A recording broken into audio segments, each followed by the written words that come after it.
Hello, my dear students. I welcome you all, beta. Today we are going to discuss crystal field theory. CFT बोलते हैं जिसे बेटा. This theory is given by Hans Bethe in 1929 and John Van Vleck in 1932. ठीक है, दोनों scientist ने develop किया था इस थ्योरी को बेटा. Main points of this theory are, main points क्या है? What are the main points now? Main points of this theory are. What are the main points of this theory बेटा? Main points क्या है इस theory के, ये हमें discuss करने हैं आज. बेटा first point I am going to discuss with you. आपको याद हो हमने वीबीटी में डिस्कस किया था इन बैलेंस बॉन्ड थ्योरी. क्या था बेटा कि जो मेटल लिगेंड बॉन्ड है this is considered as covalent bond. But ये थ्योरी क्या मानती है? ये थ्योरी मानती है कि बेटा metal ligand bond is purely ionic in nature. It assume or assumes or it assume or this theory assume that metal ligand bond is purely ionic. This theory assume that metal ligand bond is purely ionic.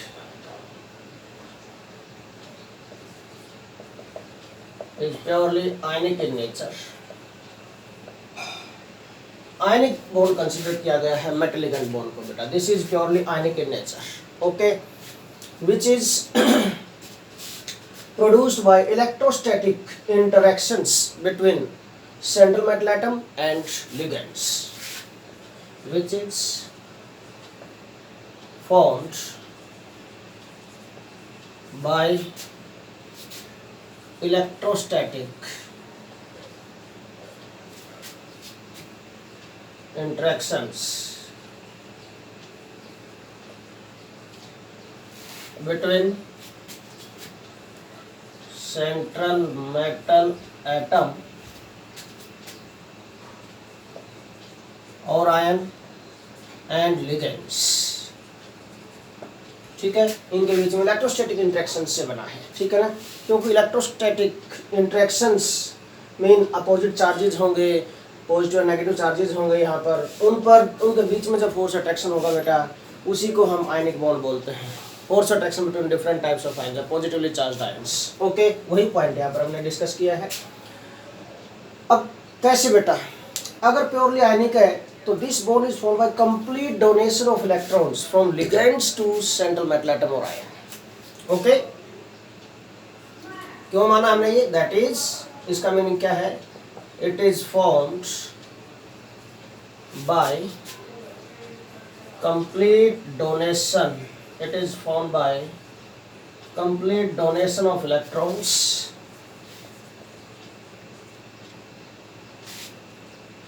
from ligands to central metal atom और ion बेटा.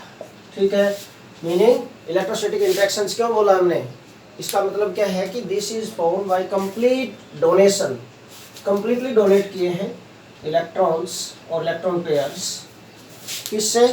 Ligand से central metal atom की तरफ. Okay बेटा, और जिसकी वजह से अगर डोनेशन होगा यहाँ पर मीन व्हाट हैपेंस बेटा, opposite charges are there and due to this what happens बेटा, electrostatic force of attractions are there. तो इलेक्ट्रोस्टैटिक इंटरेक्शंस आर देयर बेटा, और इलेक्ट्रोस्टैटिक इंटरेक्शंस की वजह से जो बॉन्ड बन रहा है इसको हम आयनिक बॉन्ड मान रहे हैं यहाँ पर. एक और point, why this theory is called crystal field theory. ठीक है, एक और point, due to these electrostatic जो इंटरेक्शंस हैं which are like the electrostatic interactions between oppositively charged ions in a crystal. बिल्कुल वैसी ही हैं जैसे किसी भी क्रिस्टल में अपोजिटिवली चार्ज्ड आयंस के बीच में होते हैं. So due to this reason बेटा this theory is called crystal field theory. Crystal में, प्योर क्रिस्टल में जो इंटरेक्शंस होंगे अपोजिटिवली चार्ज्ड आयंस के बीच में वैसे ही इंटरेक्शन यहाँ पर हैं इस आयनिक बॉन्ड में between ligands and central metal atom. Okay, इसलिए इसको क्रिस्टल फील्ड थ्योरी बोला गया है. तो मैं इंडिकेट कर देता हूँ, due to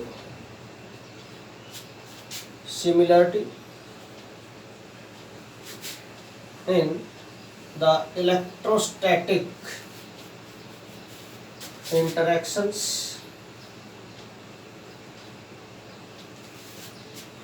between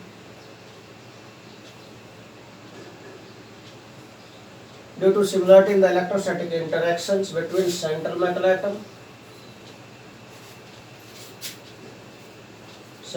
atom or ion and ligands with the electrostatic interactions in pure crystal, with that electrostatic interactions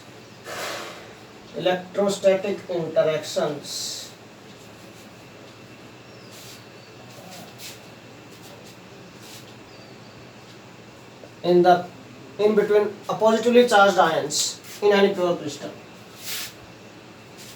in between or positively charged ions in ionic crystal or in any crystal,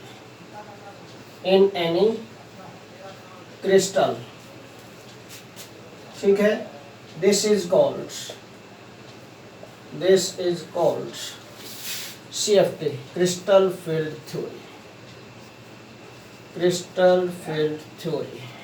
इसी की वजह से इसको crystal field theory बोला जाता है बेटा, mean CFT है ना, यहीं से बन गया ना क्रिस्टल फील्ड थ्योरी, क्या बन गया दैट इज बेटा CFT, यहीं से ये नेम डिराइव हुआ है बेटा।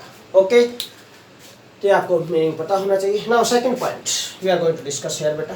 सेकंड पॉइंट बेटा, दिस थ्योरी अज्यूम्स, क्या अज्यूम करती है बेटा, that ligands as a point of negative charge and central metal atom as a point of positive charge, ठीक है, it treats or assumes ligands as a point of, ligand बोल देता हूँ, ligand as a point of negative charge। इसका मतलब ये नहीं कि ligand सारे नेगेटिव चार्ज है, नो बेटा, mean ligand as a point of negative charge क्यों माना गया है, एक नेगेटिव चार्ज का पॉइंट माना गया है लिगेंड को इस थ्योरी के अकॉर्डिंग। लिगेंड में भी नेगेटिवली चार्ज और न्यूट्रल कुछ भी हो सकते हैं, बट ये इलेक्ट्रॉन रिच तो है, इलेक्ट्रॉन रिच है, इलेक्ट्रॉन्स पर नेगेटिव चार्ज होता है, इलेक्ट्रॉन डेंसिटी हाई है यहाँ पर, इसलिए इसको नेगेटिव पॉइंट माना गया है। Okay, so it treats ligand as a point of negative charge and central metal atom और ion as a point of positive charge, इसको पॉजिटिव चार्ज का पॉइंट मान लिया। अब देखो इनके बीच में जो फोर्सेज ऑफ अट्रैक्शन होंगे उन्हीं को हम इलेक्ट्रोस्टैटिक इंटरेक्शंस बोल रहे थे, इसलिए बॉन्ड कैसा था, ये आयनिक बॉन्ड अज्यूम किया गया था। नाउ थर्ड पॉइंट बेटा, third point we are going to discuss बेटा।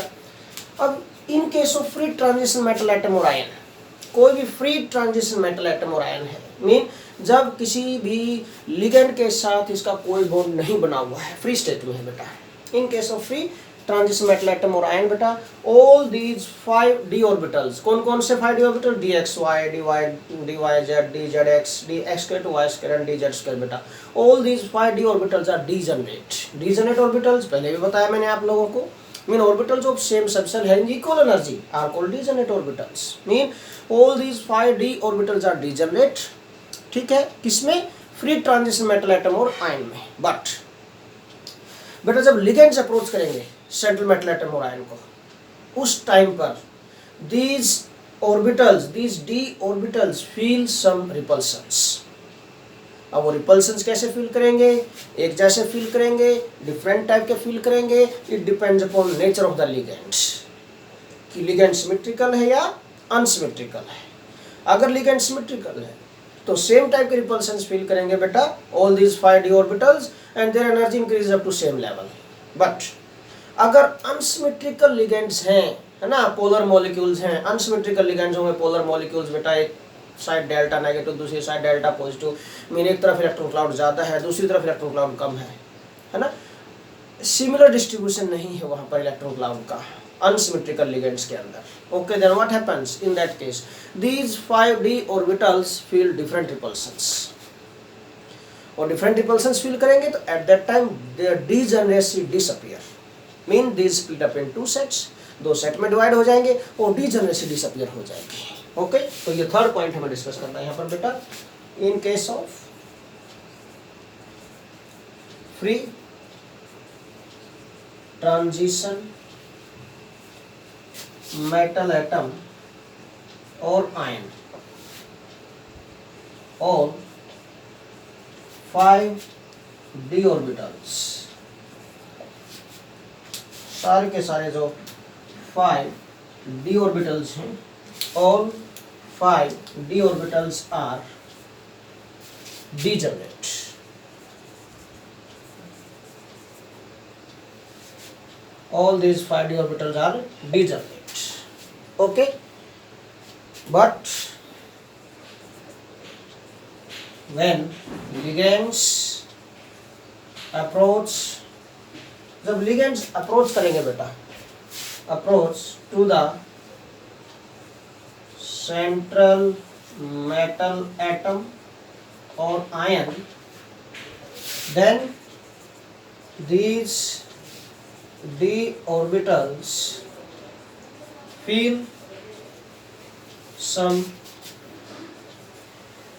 repulsions, उस टाइम पे कुछ repulsions फील करेंगे। देन व्हाट हैपन बेटा, कैसे, लिगेंड्स की नेचर पर डिपेंड करेगा कि किस टाइप का लिगेंड है, सिमेट्रिकल है या अनसिमेट्रिकल लिगेंड्स है। Okay, if ligands are symmetrical, case first इसका बेटा, ए पॉइंट ले लेता हूं इसका, if ligands are symmetrical then all these 5d orbitals feel same repulsion and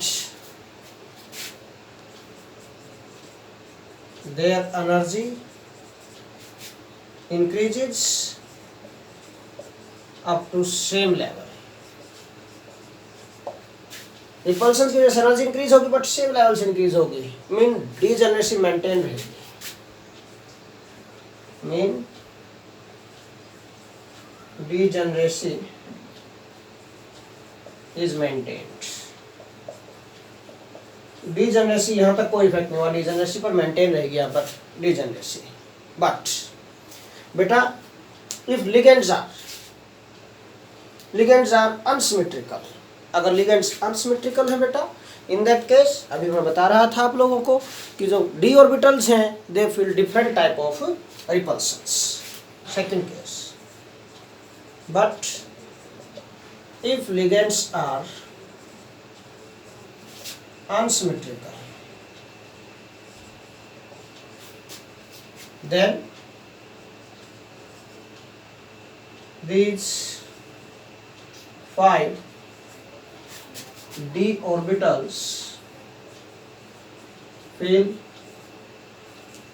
different type of repulsions, different type के रिपल्शंस फील करेंगे बेटा, सेम टाइप के नहीं, अब की बार different type of repulsions feel करेंगे बेटा। ये these d orbitals हैं feel different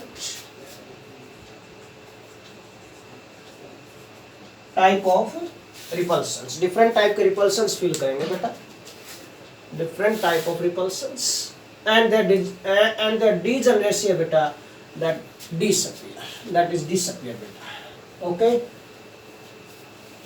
and the degeneracy get disappeared. Okay, ये पॉइंट हम लिखेंगे यहाँ पर, फिर different type of repulsions and their degeneracy get disappeared, और उनकी degeneracy disappear हो जाएगी। So they split up in 2 sets, so they split up in two sets, दो सेट में डिवाइड हो जाएंगे। अब वो स्प्लिटिंग कैसे है, वो डिफरेंट कॉम्प्लेक्सेस में डिफरेंट टाइप की होगी। So first of all we are going to discuss बेटा splitting of D orbitals in octahedral complexes. Now first of all जब स्प्लिट अप होंगे ये, तो हम यहाँ पे बेटा टू टाइप के कॉम्प्लेक्सेस में डिस्कस करेंगे स्प्लिटिंग में, ऑक्टाहेड्रल एंड टेट्राहेड्रल। आपके सिलेबस में ये दो टाइप की स्प्लिटिंग है बेटा, octahedral and tetrahedral. Two type के कॉम्प्लेक्स की स्प्लिटिंग आपके सिलेबस में है। स्क्वायर प्लेनर कॉम्प्लेक्सेस की स्प्लिटिंग आपके सिलेबस में नहीं है, ठीक है, तो उसको करने की जरूरत नहीं है आपको बेटा। हाँ, बट टेट्राहेड्रल एंड ऑक्टाहेड्रल की स्प्लिटिंग आपके सिलेबस में है बेटा, सो आपको इसको अच्छी तरह करना है। So this split up in two sets, दो सेट में डिवाइड हो जाएंगे ये, देखिए। तो first of all we are going to discuss splitting of D orbitals.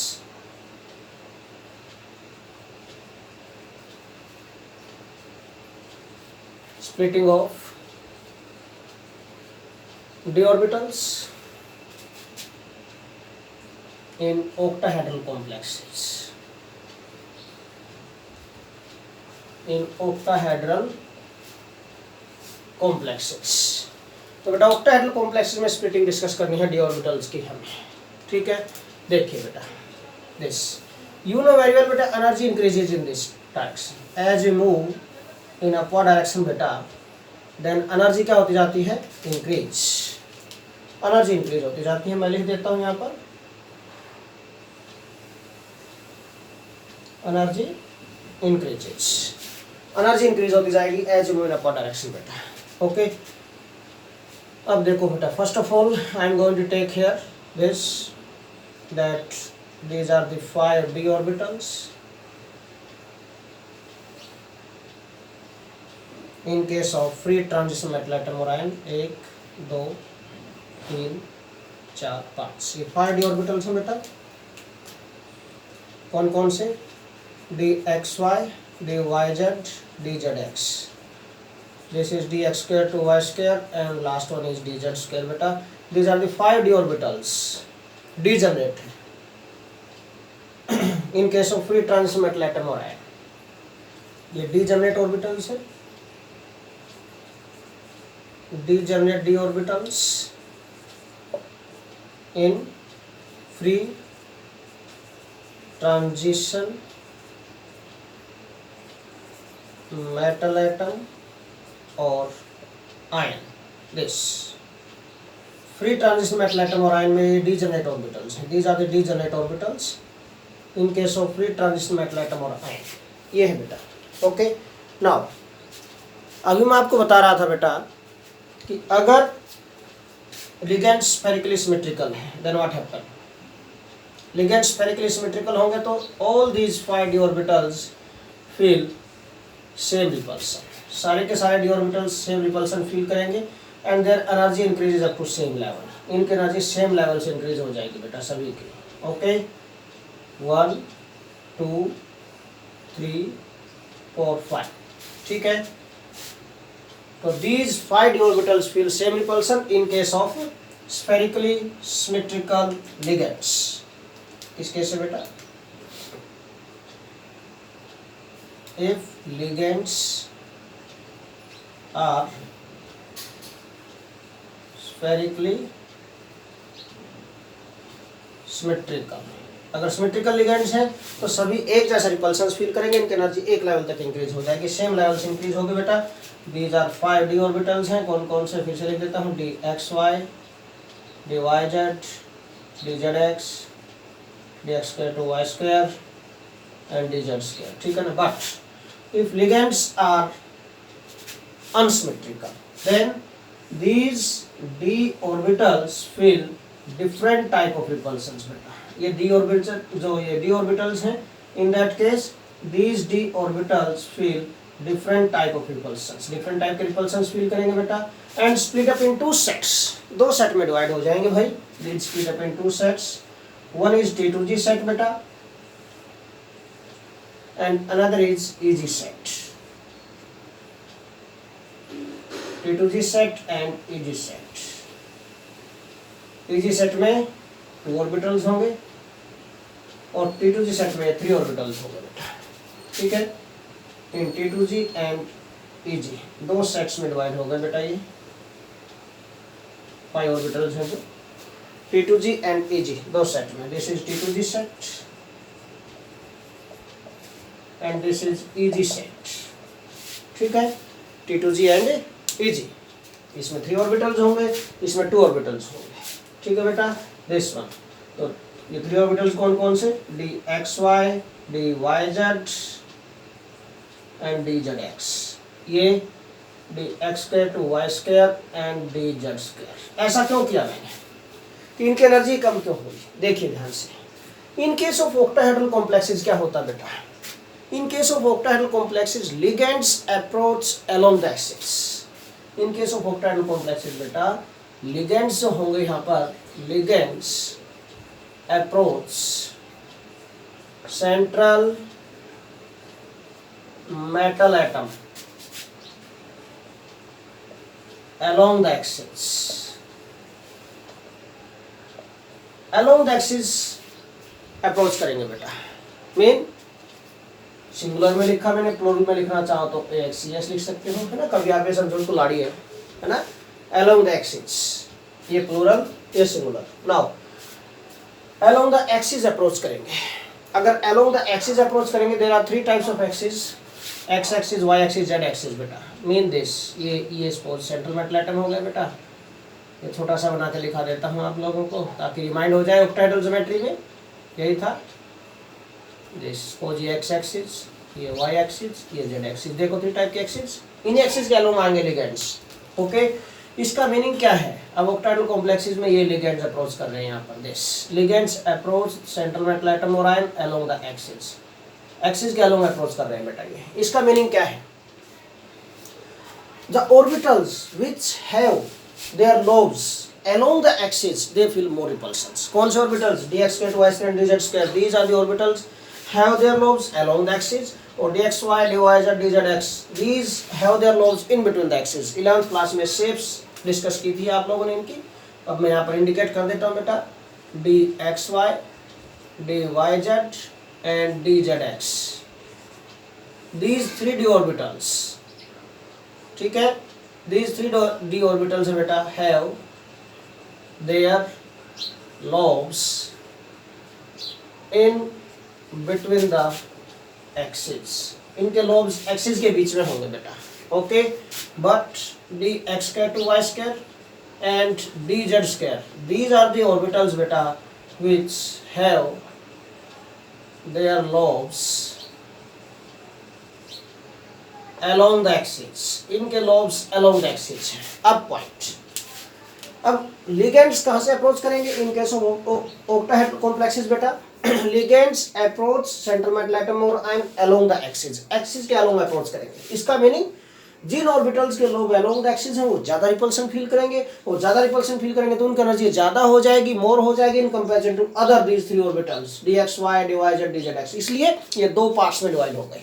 Point आ समझ में, दीज 5 d ऑर्बिटल्स थे जो ये 2 पार्ट में डिवाइड हो गए बेटा। One is T2g set, another is Eg set. ये ट्रिप्लिकेट, ये डुप्लीकेट है ना। मीन यहाँ पर 3 ऑर्बिटल्स, यहाँ पर 2 ऑर्बिटल्स होंगे। अब पॉइंट बेटा, T2g set and Eg set, जो एनर्जी डिफरेंस इनके बीच का जो गैप है, this gap in between these 2 is called बेटा CFSE, crystal field splitting energy, okay. ये बारी सेंटर आ गया, दिस इज कॉल्ड बारी सेंटर। बारी सेंटर का मतलब रेफरेंस लाइन है ये। डी ऑर्बिटल्स जिनकी एनर्जी डिक्रीज हुई है, this energy decreases by A value, ये जो एनर्जी डिक्रीज हुई है इनके T2g सेट के ऑर्बिटल्स हैं इनकी, this is bye -0.4 times of delta not, इससे डिक्रीज हुई है बेटा। और ये जो ऑर्बिटल्स हैं इनकी वैल्यू इंक्रीज हुई है बेटा, इनकी एनर्जी इंक्रीज हो गई by this value +0.6 times of delta not, इससे इंक्रीज हो गई, ठीक है।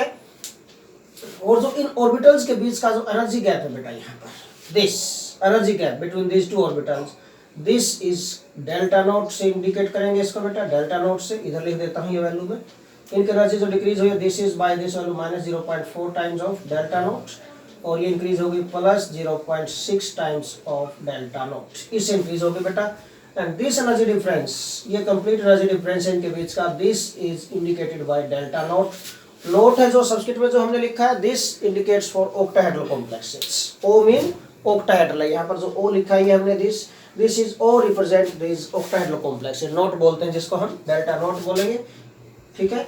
डेल्टा ओ आप बोल सकते हैं, दिस डेल्टा नोट, ठीक है। Delta is difference between the energy of this two sets, ठीक है ना, T2G set and EG set. This delta naught is called crystal field splitting energy. Delta naught है जो, this is called CFSE value. क्या बोलते हैं बेटा इसको? क्रिस्टल फील्ड स्प्लिटिंग एनर्जी और क्रिस्टल फील्ड स्टेबलाइजेशन एनर्जी, ये होता है बेटा, ओके। अब how we can calculate this value now? अगर CFSE वैल्यू कैलकुलेट करनी है हमें, तो क्या फॉर्मूला होगा CFSE वैल्यू कैलकुलेट करने का बेटा? यहाँ पर अज्यूम कर लेते हैं कि x is the electrons present in this T2G set and y the electrons present in EG set, ठीक है। then what happens बेटा? in that case क्या हो जाएगा? minus 0.4 times of x और ये क्या है? Plus 0.6 times of y whole into delta naught, delta naught बाहर आ गया कॉमन दोनों में से। x and y are the electrons present in T2G and EG set.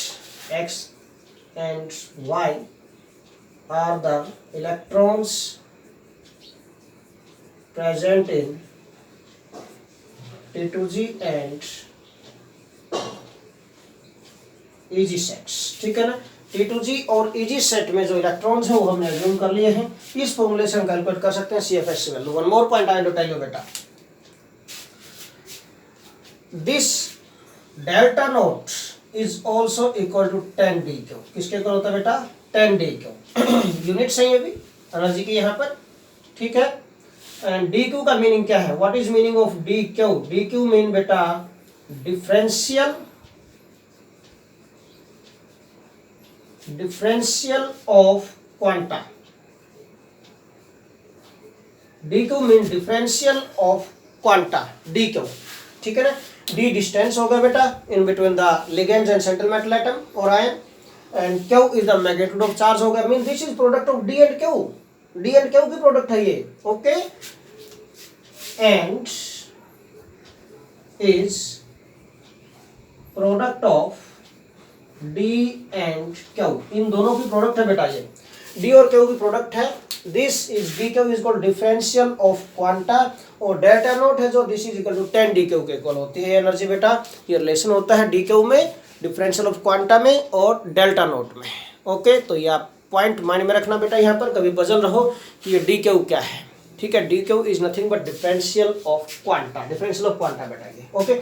So this is all about splitting of d orbitals in case of beta octahedral complexes. Now we are going to discuss splitting of d orbitals in tetrahedral complexes.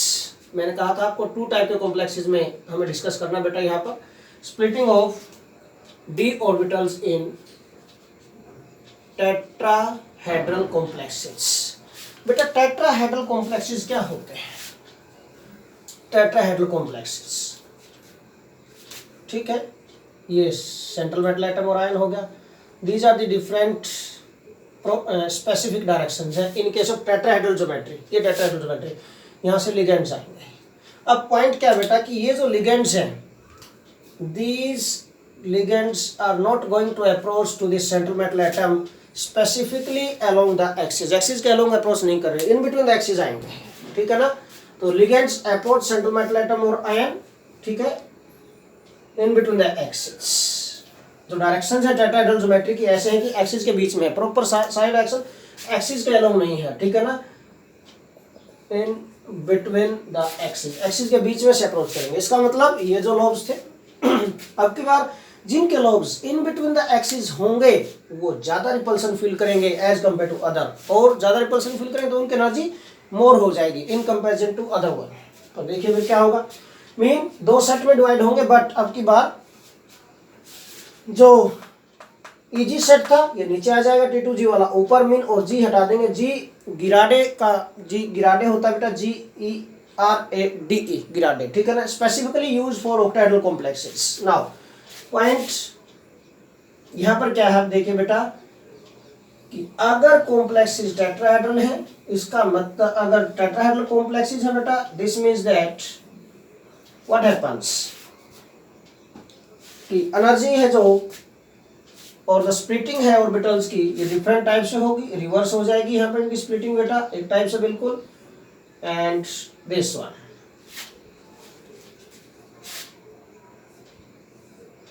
T2 set and E set, दो set में divide हो गए। This is E set and this is बेटा T2 set, दो set में divide हो गए। E set में दो ऑर्बिटल्स हैं ये dx² 2y², और T2 सेट में 3 ऑर्बिटल्स हैं बेटा dxy dyz dzx। अब की बार जो लिगेंड्स हैं इनके अलोंग अप्रोच कर रहे हैं, इसलिए इनकी एनर्जी ज़्यादा हो गई, ये ज़्यादा रिपल्सन फील करेंगे, और इनके अलोंग नहीं कर रहे तो कम रिपल्सन फील करेंगे, ये डिक्रीज होगी। दिस एनर्जी गैप, अब फिर से वही, दिस इज बारी सेंटर, ये जो एनर्जी इंक्रीज होगी ये डिक्रीज होगी इनकी, this is by same value -0.6 delta naught आ गया, सॉरी डेल्टा टी आ गया यहाँ पर, T4 टेट्राहेड्रल, और ये जो होगी बेटा that is +0.4 times of delta T, ठीक है ना। This energy gap between these two sets, this energy gap is represented by delta t से T4 tetrahedral। and one more point I am to tell you here beta, delta t is, जो delta t है ये किसके case में है, this is in case of unsymmetrical ligands, बार बार पीछे भी हमें वहां पर लिखना है, unsymmetrical ligands, in case of unsymmetrical ligands, अगर unsymmetrical ligands है तो ये होगा बेटा, डिफरेंट रिपल्सन्स फील करेंगे and split up in two sets, दो सेट में डिवाइड हो जाएंगे बेटा। Okay, now this delta T मैं आपको बता रहा था यहाँ पर बेटा, this delta T is very small in comparison to delta naught, and mathematically delta T is equal to 4/9 times of delta naught, ये होता है डेल्टा टी जो है, this is 4/9 times of delta not, mean this is very very small than this delta naught, very small है, mean delta T is very small than delta naught, so most of the tetrahedral complexes, most of the tetrahedral complexes are high spin complexes। कैसे complexes बनते हैं बेटा, most of the tetrahedral complexes जो बनते हैं यहाँ पर, these are high spin complexes, high spin complexes बनते हैं बेटा ये, तो ध्यान से आपको देखना है, यहाँ पर कट गई लाइन ये, most of the tetrahedral complexes are high spin complexes,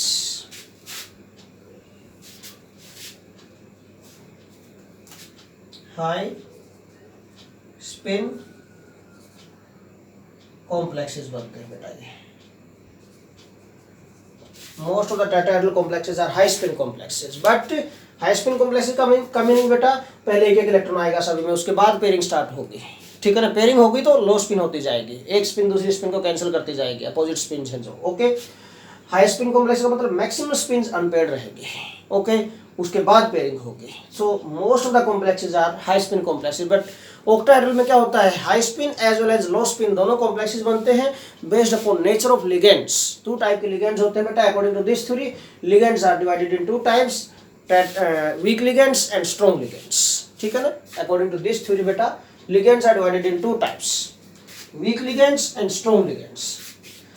अगर strong ligands होंगे तो पेयरिंग करवाएंगे बेटा, लो स्पिन कॉम्प्लेक्सेस बनेंगे, बट अगर बेटा वीक लिगेंड्स होंगे तो बेटा पेयरिंग नहीं करवाएंगे, and in that case high spin complexes are form. तो ऑक्टाहेड्रल में टू टाइप के कॉम्प्लेक्सेस बनते हैं, बट टेट्राहेड्रल में मोस्ट ऑफ द कॉम्प्लेक्सेस क्या होंगे बेटा, most of the complexes are बेटा हाई स्पिन कॉम्प्लेक्सेस। क्यों, क्योंकि डेल्टा टी की वैल्यू है जो that is very very small than delta naught, बहुत ही कम है, बहुत ही कम है, तो पहले इलेक्ट्रॉन सभी में एक एक आएंगे, उसके बाद पेयरिंग स्टार्ट होगी यहाँ पर। But in case of octahedral complexes, but in octahedral complexes बेटा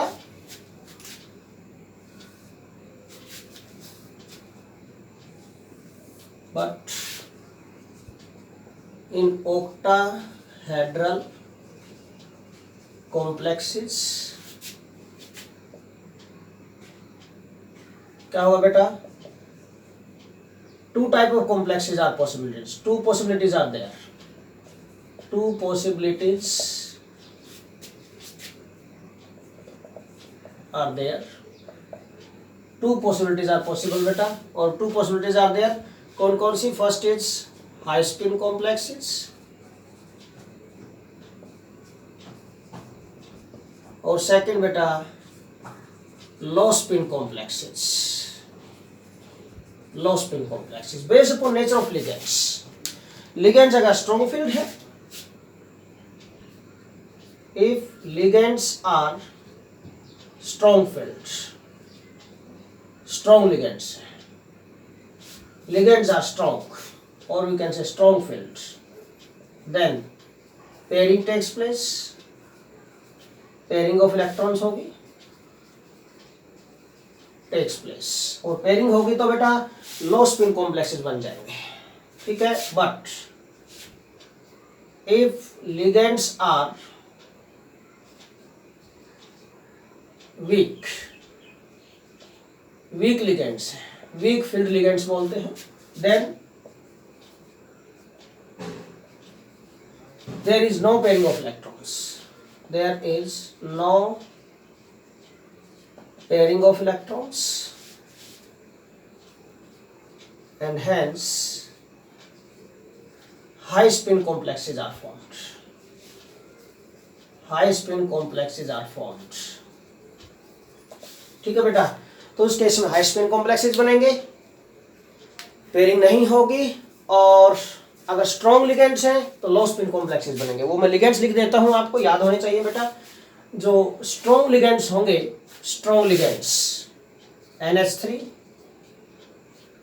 कार्बोनिल एंड साइनाइड, बेटा दीज आर स्ट्रॉन्ग लिगेंड्स, ये स्ट्रॉन्ग लिगेंड्स हैं according to this crystal field theory, these are strong ligands. और strong ligands होगी तो pairing करवाएंगे, और pairing करवाएंगे तो लो स्पिन कॉम्प्लेक्सेस बनेंगे, लो स्पिन होगी तो और we can say inner orbital complexes in most of the cases, ठीक है ना।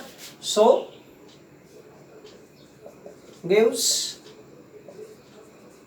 लो spin and in most of the cases, not in all, inner orbital complexes, inner orbital